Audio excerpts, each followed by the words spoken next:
Robert Pattinson, The Batman, Warner Brothers. You either die a hero or live long enough to see countless Batman reboots. However, the one thing we can say for certain about Matt Reeves' The Batman, starring Robert Pattinson, is that this is certainly unlike any other rendition thus far. The highly anticipated teaser dropped in August 2020 during the virtual DC Fandom, setting the internet ablaze with the first neon-tinted glimpse at Pattinson in the title role. Set to a cover of Nirvana's Something in the Way, Pattinson's version of Bruce Wayne and Batman comes with his own set of millennial demons. Peter Sarsgaard, who plays Gotham District Attorney Gil Colson, teased during a February 2020 interview with SiriusXM Radio that the film will take cues from various alternative rock bands like Nirvana and Pixies to create its gritty atmosphere and tone. It's so raw in that way, Sarsgaard said. That's what I feel like about this. It is not sanitized. It's got a raw power to it, a raw emotionality.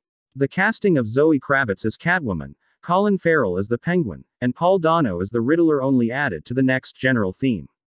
Could this be Pattinson's most iconically moody role since Twilight?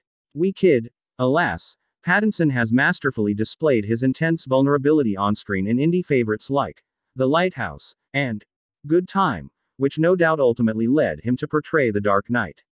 After multiple production delays and premiere date changes amid the coronavirus, Warner Brothers. Pictures, The Batman, is slated to skid into theaters now on March 4, 2022. Find out everything you need to know about the latest Batman installment below.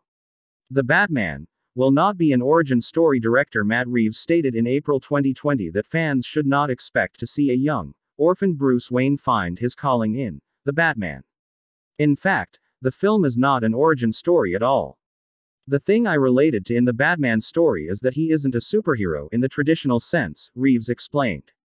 If he has a superpower, it's the ability to endure. He's a very alive character, and to tell a version of Batman that wasn't about how he became Batman, but the early days of being Batman, to see it in new ways, that was a way to do something that hasn't been done.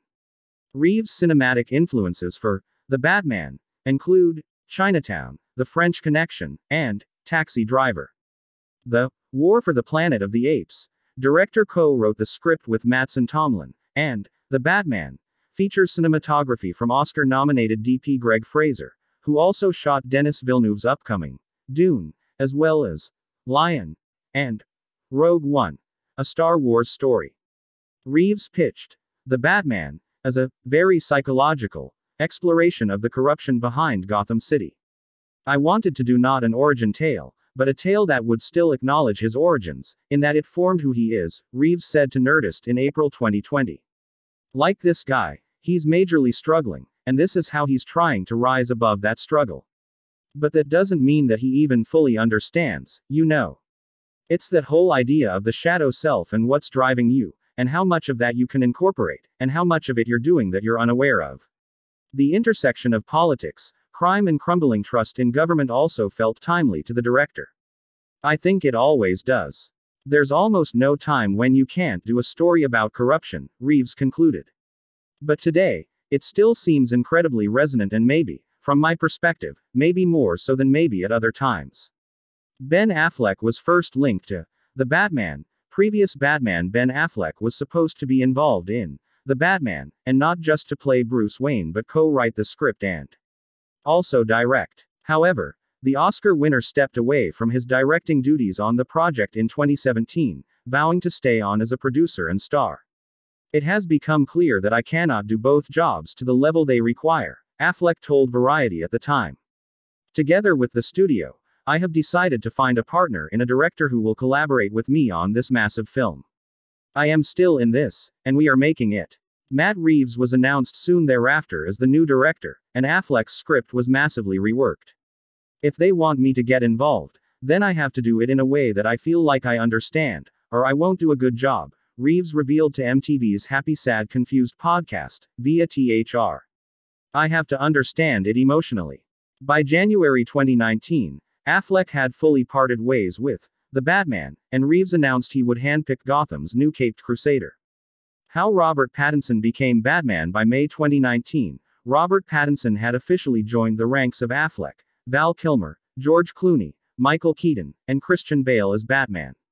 Yet, the casting leak made Pattinson furious, as he later vented to Variety. It was terrifying. The Tenet star revealed in September 2019. I was like, oh fuck. Does that screw me because they are so intent on secrecy? Pattinson was publicly known as Batman only 5 days after his audition, but the actor had been eyeing the project for some time. I'd had Batman in my mind for a while, Pattinson admitted. It's such an absurd thing to say. I sort of had an idea to do it, and I'd been prodding Matt. He didn't accept any prods. I kept asking to meet him. He continued, it's actually an interesting part. I think it's because he doesn't have any superpowers. However, Pattinson's casting did ruffle a few bat wings. To be honest, it was less vitriolic than I was expecting, Pattinson said of the Twilight-driven backlash. It's much more fun when you're an underdog. There's no expectation of you